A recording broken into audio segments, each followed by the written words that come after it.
13일 수요일 영적 성장을 위한 100일 가정예배를 시작합니다. 다 같이 찬송가 447장 이 세상 끝날까지 1절과 3절을 부릅니다. 이 세상 끝날까지 주 섬겨 살리니 내 친구 되신 주여 늘 함께 하소서. 주 나와 함께 하면 전쟁도 겁없고 주 나를 인도하면 늘 안심하리라. 이 세상 온갖 시험 내 맘을 흔들고 적한 원수들이 압박해 있으나 주 나를 돌보시사 내 방패 되시고 내 옆에 계신 것을 늘 알게 하소서. 이 시간 우리에게 주시는 하나님 말씀은 누가복음 12장 41절로 48절 말씀입니다. 제가 하나님 말씀을 봉독합니다.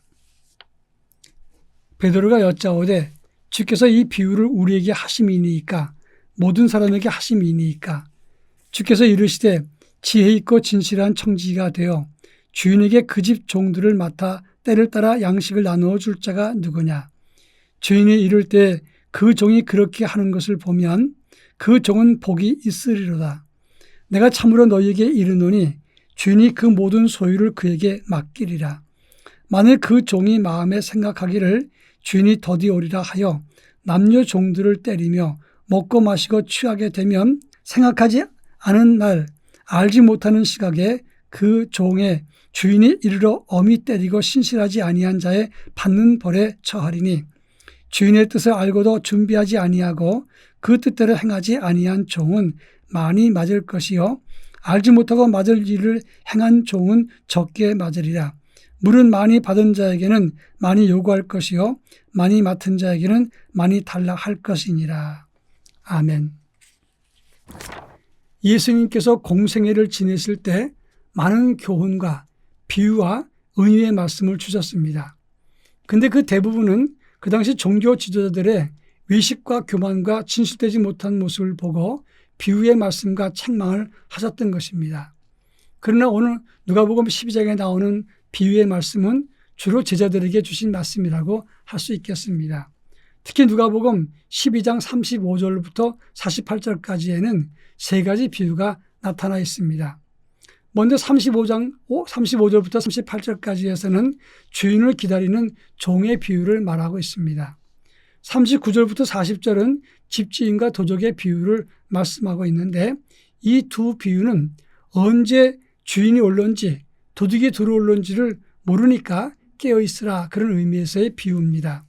그리고 마지막 오늘 우리가 읽은 41절부터 48절은 선한 청지기와 악한 청지기의 비유의 말씀입니다. 주인이 청지기에게 집안 살림을 맡겼는데 그리고 멀리 나갔다 한참 만에 돌아왔습니다. 지혜롭고 선한 청지기는 때를 따라서 집안 식구들에게 양식을 나눠주면서 잘 돌봤는데 그러나 악한 종은 주인이 없을 때 주인이 더디 올 거라 생각하고 자기는 혼자 실컷 먹고 마시고 취하고 하인들 남녀 종들에게 가혹하게 때리면 돌아온 주인이 그를 가만두겠느냐 이것을 말씀하고 있습니다. 이 세 가지의 비유 모두가 주님의 재림을 염두에 둔 그런 비유의 말씀입니다. 재림의 날이 언젠지 모르기 때문에 그날을 준비하고 깨어있으라. 이것이 이 세 비유의 가장 핵심적인 내용이라고 말할 수 있겠습니다. 이 본문의 의미를 함께 살펴보겠는데 첫째로 41절에 나오는 말씀인데 베드로가 예수님께 여쭈은 말씀입니다. 베드로는 예수님께 묻기를 이 비유는 우리에게 하신 것입니까? 아니면 모든 사람에게 하신 겁니까? 이렇게 물었다는 점입니다. 여기에 중요한 것은 대부분의 사람들이 베드로처럼 생각한다는 것입니다. 베드로는 3년 동안 예수를 따라다니면서 지금 하나님 말씀을 듣고 예수님께서 주신 말씀을 들으면서도 이게 우리에게 주신 말씀입니까? 아니면 다른 사람에게 주신 말씀입니까? 이렇게 생각을 합니다. 사실 베드로의 마음에는 이거 딴 사람한테 하는 말씀이죠. 이런 뜻입니다. 많은 사람들이 바로 이렇게 대답한다는 것입니다. 이 말씀, 이것은 내게 주시는 말씀인데 대부분 사람들은 이 말씀은 누가 꼭 들어야 돼? 이 말씀은 누구에게 필요한 말씀이야? 이렇게 생각하고 자기가 들어야 된다고 생각하지 않을 때가 많다는 것입니다. 여러분, 모든 하나님 말씀은 내게 주시는 것이고 그 말씀을 바르게 들을 때 영적인 성장이 있다고 하는 것입니다. 그런가 하면 이 세 가지 비유 모두가 때에 관련되어 있다고 하는 것입니다. 주인을 기다리는 종의 비유에서는 주인이 돌아올 때가 있습니다. 집주인과 도적의 비유에서는 도적이 들어올 때입니다. 본문에 나오는 선한 청지기와 악한 청지기의 비유도 주인이 청지기에게 모든 살림을 맡겨놓고 갑자기 돌아왔을 때 그 행한 대로 갚겠다고 하는 말씀의 내용입니다. 때라는 것이 그렇게 중요한 것인데 문제는 그 때가 언제인지 모른다고 하는 겁니다. 영적인 성장과 성숙한 사람들의 모습은 갑자기 영적인 성장이 올라가는 것이 아니고 그리고 아무 때나 그들의 믿음이 준비되는 것이 아니라고 하는 점입니다. 평상시 꾸준히 주인이 오실 때를 대비해서 성실하게 진심으로 일하는 사람, 이런 사람의 영적인 성장도 이루는 것이고 때를 제대로 알고 준비하는 사람이라고 말할 수 있습니다. 지금은 정치인 중에서 은퇴를 하신 분인데 어떤 분이 경기도지사를 지낼 때였습니다. 그 당시 문산이 전체가 침수가 되어서 많은 고생을 했는데 여러 번 문산 지역이 침수되니까 대통령이 대단히 그 문산에 대해서 민감하게 생각했습니다. 근데 대통령이 그 침수됐던 문산에 간다고 하니까 도지사가 갑작스럽게 경기도 간부 부인회와 함께 그곳에 들어왔습니다. 먼저 들어와서 프래카드를 걸고 일하는 척 했습니다. 그러니까 제대로 일하는 사람들은 그냥 밀려나고 경기도 간부 부인회 이런 사람들이 와갖고 막 일하는데 그 사람들한테 밀려났던 겁니다. 그리고 난 다음에 대통령이 그것을 순시하고 돌아가고 나니까 하던 일을 다 버리고 내팽개치고 돌아갔습니다.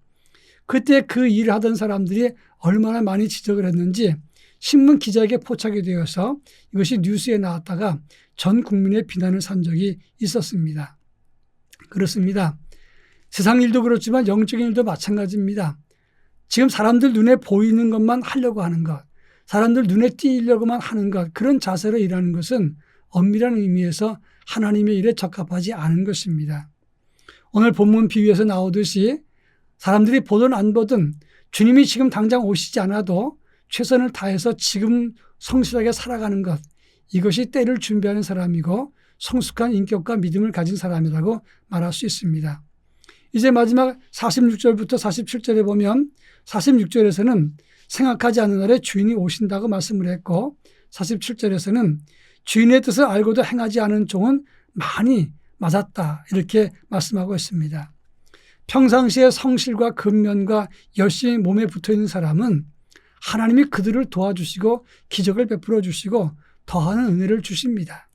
그러나 게으르고 눈가림만 하고 성실하지 않는 사람은 있는 것도 빼앗기고 그리고 하나님 앞에서 책망을 받게 된다는 것을 말씀하고 있는 것입니다.